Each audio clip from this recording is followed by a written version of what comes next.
لو ما عملتيش الطاجن ده بالعسل انت فايتك كتير قوي. بقولك الطاجن ده لو ما عملتهوش بالعسل الابيض او العسل الاسود انت فايتك كتير قوي، كتير كتير قوي. شايفين الطاجن وتفاصيله؟ شايفينه بيتكلم عن نفسه ازاي؟ السلام عليكم ورحمة الله وبركاته. ازيكم يا حبايبي؟ عاملين ايه؟ صلوا على النبي. قبل ما تبدأي ولا تعملي اي حاجة تصلي على الرسول، تستغفري ربنا وتقولي توكالي واعتماد عليك يا رب. ما تنسيش تحط اللايك وتشتركي في القناة وتفعلي زر الجرس عشان يوصلكم كل جديد. بقولك الطاجن ده ملوش حل. طبعا انت حسب الكمية اللي انت هتعمليها، ترجع للكمية اللي انت هتعمليها. انت ممكن تعمليها مثلا الطاجن ده، يعني بصي انا جبت دلوقتي ده كيلو من الطماطم، بس انا مش هعمل كيلو من الطماطم كله، يعني قولي هعمل نص كيلو من الطماطم. نص كيلو من الطماطم مع نص كيلو من البصل، مع 5 فصوص من الثوم، مع قرنين فلفل رومي او حامي الموجود عندك. طبعا انا بحب الحامي، انت مش عايزه حامي اعملي فلفل اخضر عادي اللي هو الرومي ده، وترجع للكميه انت عايزاها. وبعدين دلوقتي انا هقطعه جوليان، هقطع كله على بعضه جوليان، يعني بصل جوليان، طماطم جوليان، الفلفل جوليان، التوم جوليان، كله على بعضه تقطيعه كده ايه، جوليان كلها تقطيعه كبيره.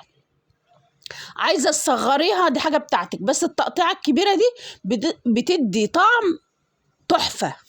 بقولك بتدي طعم تحفه. بس اعملي الطاجن ده بالطريقه دي وقسما بالله قسما بالله تحفه. بقولك ولادي والله بيقولوا تحفه وطعم تحفه. بصراحه ربنا طريقته حلوه قوي. طبعا انا الطاجن دلوقتي زي ما انتوا شايفين كده انا مشغله الفرن، والطاجن حطاه في الفرن فاضي. الطاجن محطوط في الفرن فاضي سايباه يسخن قوي. لازم تسخني الطاجن بتاعك كويس قوي في الفرن او على البوتاجاز في اي مكان يعني. اهم حاجه ما تنسيش تقولي لي انت بتتابعيني منين، دي اهم حاجه. ما تنسيش تقولي لي انت بتتابعيني منين. وكل سنه وانتم طيبين، والعيد على الابواب. كل سنه وانتم طيبين يا حبايبي، وبعود الايام يا رب. واللي نفسه يزور بيت الله الحرام يا رب يكتبها له. ادعوا لي بالله عليكم بزياره بيت الله الحرام. بالله عليكم بالله عليكم كل يشوف الفيديو ده يدعي لي بزياره بيت الله الحرام، ولكم المثل. طبعا قطعت كل حاجه جوليان اللي انا قلت عليه. هنزل دلوقتي اهم حاجه المعلقه دي بقى، نزلت بكمون، نزلت بمعلقه فلفل اسود، بمعلقه سماه، بمعلقه من الملح، وترجع للكميه اللي انت هتعمليها او معلقتين. اهم حاجه في ده كله معلقه السماه. ورحت نازله ايه بقى بربع معلقه من الشطه. مش عايزه تحطيها مش ضروري، استغنى عنها.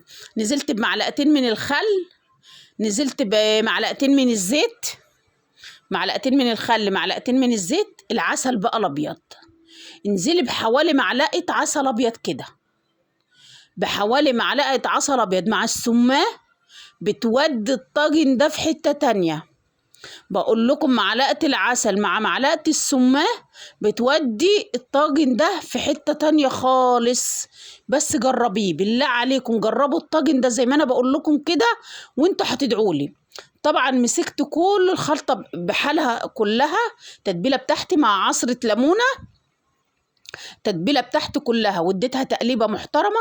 وهطلع الطاجن بتاعي من الفرن زي ما انتم شايفين كده. الطاجن سخن مولع نار. نزلت بنص التتبيله اللي انا عملتها معاكم في قعر الطاجن. انتوا شايفين الدخانه طالعه عامله ازاي. وجبت الفرخه بتاعتي بقى، دي فرخه يعني حسب الفرخه اللي انت هتعمليها. دي فرخه يعني قولي 2 كيلو الا ربع. ممكن تعمليها في وراك، ممكن تعمليها في هياكل، ممكن تعمليها في اجنحه، مش شرط يعني فرخة سليمة. بس ديت فرخة سليمة مقطعاها يعني حوالي على ايه 16 حتة كده. انا قطعتها حوالي 16 حتة، مش على 8 ولا على 4. ورحت نازلة بالفراخ بتاعت رصها على التتبيلة، ورحت نازلة بالتتبيلة عليها من فوق، يعني نص التتبيلة من تحت ونص التتبيلة من فوق زي ما انتوا شايفين كده. ورصيتها زي ما انتوا شايفة كده نص التتبيلة. بس اهم حاجة انك انت تسخني الطاجن كويس. ورحت مغطياها طبعا في الاول لو عندك ورق زبدة او ورق ألمونيا اللي هو بتغطى بيه الطواجن ده والكلام ده، غطي بيه. طبعا انا ما عنديش، غطيت بغطا الحلة زي ما انتم شايفين كده، وهدخلها الفرن تاني، هدخل الطاجن الفرن تاني واسيبها بقى مع نفسها شوية، وهكشف الغطا مع شوية رز ابيض بقى. طبعا انتوا عارفين طريقة الرز الابيض مع شوية مخلل. شوفوا الطاجن بقى بيتكلم عن نفسه، الطاجن بيتكلم عن نفسه. بس اعملي الطاجن ده بنفس التتبيلة اللي قلتلك عليها، بنفس المكونين دول، بقولك طعمه هيوديكم في حتة تانية خالص. زي ما انت شايفة كده، بقولك طاجن ملوش حل. انتوا شايفين تفاصيله؟ بالله عليكم انتوا شايفين تفاصيله؟ اعملي الطاجن ده بنفس التتبيلة دي، بنفس المكونين اللي انا قلت لكم عليهم، بنفس المكونين دول، وانتوا طعمه هيوديكم في حتة تانية خالص. انت شايفة الطاجن بيتكلم عن نفسه، والله الطاجن بيتكلم عن نفسه. اهم حاجة ما تنسنيش بلايك وشير وسبسكرايب عشان يوصلكم كل جديد. مع شوية رز ابيض بقى عملتهم، وهوريكم بقى الفراخ بتاعتي مستوية عاملة زي الزبدة ازاي. بقولك الفراخ بتاعتي مستوية زبدة. شايفة الفراخ عاملة ازاي؟ بتتكلم عن نفسها. طبعا انا سبت فيه شوية صوص، مرضتش يعني ان انا انشفه قوي، وسبت فيه شوية صوص. ليه بقى؟ عشان اللي عايز صوص ماشي يحطه على الرز، مش عايز خلاص. الفراخ دايبة دوبان، بقولك الفراخ دايبة دوبان. وده كان فطارنا النهارده يا حبايبي. وما تنسولوش بلايك وسبسكرايب عشان يوصلكم كل جديد. واهم حاجه تكتبوا لي في الكومنت، يعني تدعوا لي دعوه حلوه في الكومنتات، وتكبروا بخاطري في الكومنتات. ربنا يكبر بخاطركم يا رب. ده كان فطارنا النهارده، في اللي كل بالعيش وفي اللي كل بالرز، وده البلح بتاعنا. والسلام عليكم ورحمه الله وبركاته.